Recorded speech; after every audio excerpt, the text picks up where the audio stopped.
Hi, so what we're going to do today is we're going to make some geode earrings and a geode pendant mould. And this is very easy to do. So I've rolled my Sculpey clay out here already, and I've cut out my template or stencil, whatever you want to call it, to cut around to make the earring moulds. And I'll need 2 of those, and I've also cut one out already in the same shape to make the pendant mould. So what I'm going to do first is I'm just going to quickly cut this one out, and I want it to this depth, so let's cut that one out. And it's not going to be square like that. Okay, so we can just quickly cut that one out.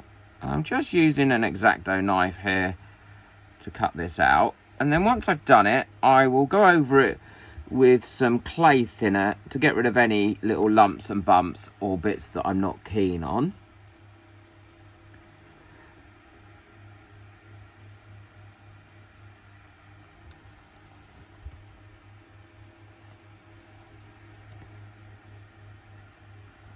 So there we go, that's that one cut out. I'll just continue to cut the pendant one out, which is this one, and the other earring one, and then we'll make the moulds. So I've got my earrings now and my pendant in the little casting box that I've made. And if you want to know how I make this, just check that out the video above. They're really easy and really flexible to use as well. And so all I need to do now is to pour the silicone into this and let it cure, and then it will be ready.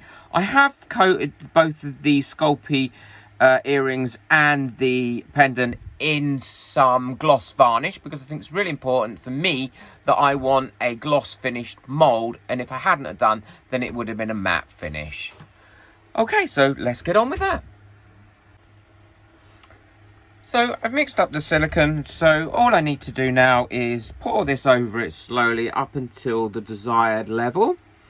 And I've marked the level that I want it, which is about 4 mil over and above the top of the actual thing that I'm casting.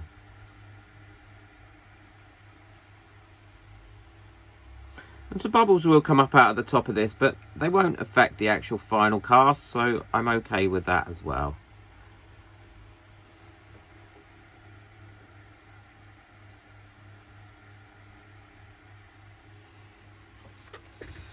So there we go, we'll come back to that once that's cured and we start using the mould.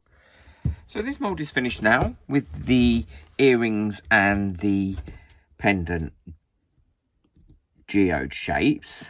So I just need to cut down these corners, and they should just pull back like that, which they do, and that should just come off the back there like so.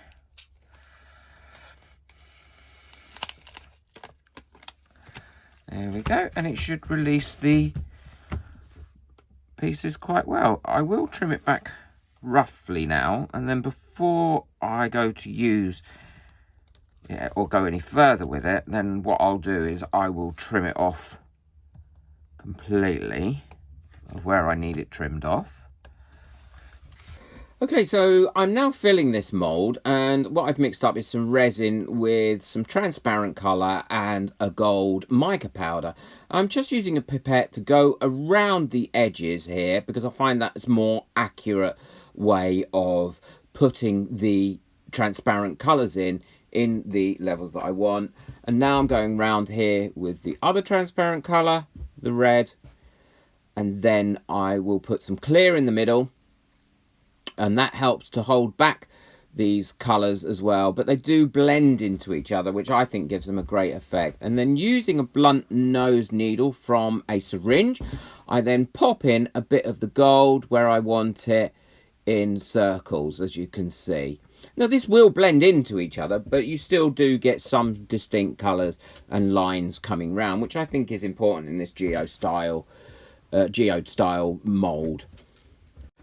I will also put a little bit of silver glitter in the middle because these are too small to be put in any glass in. And also I want to make sure I've got nothing sharp that's likely to go against the side of your face either. And the actual tiny micro glitter that I use here, and everything I use here will be in the description, in a link in the description, so it's easy for you to find. The glitter just gives it that bit of sparkle from a distance, which I really like in earrings and pendants and things. So now I've got the earrings done as much as I want to do, I'm actually using the same technique on the larger piece here, which is going to be the pendant. And as you can see, it does work quite well with the pipettes, although you do need to remember to fill them right up. That does help. So I'm just popping another layer in as well of each one, because they are the pendant is slightly thicker than the earrings themselves. Putting the clear in, and then a bit more clear in those to allow that to push those colours back and to merge it in again, and that'll also help spread the glitter out. I've put some glitter in the larger one, and then I'm just going to go round, not using the needle nose at the moment, because what I'm using is the stick, because it's a slightly bigger mold and I'm drawing it through that glitter.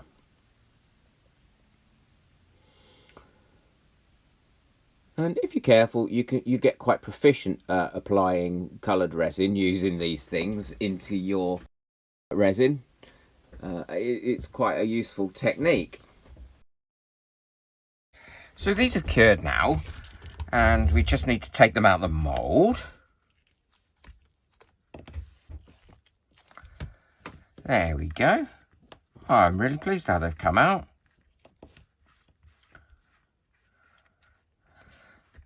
Yeah, I am really pleased. They're very similar shapes. So what I'm now going to do is I'm now going to put some gold leaf on these to finish them off.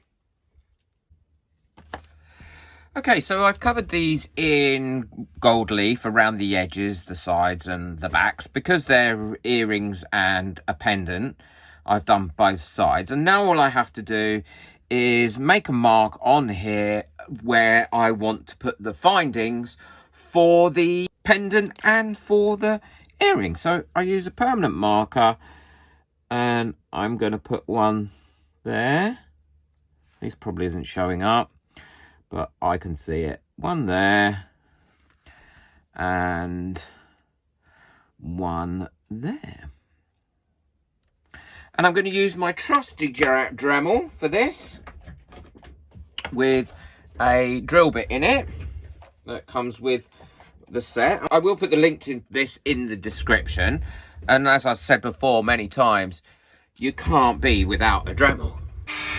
It does drill in there quite easily. And you don't have to have a big hole, you can have a small hole.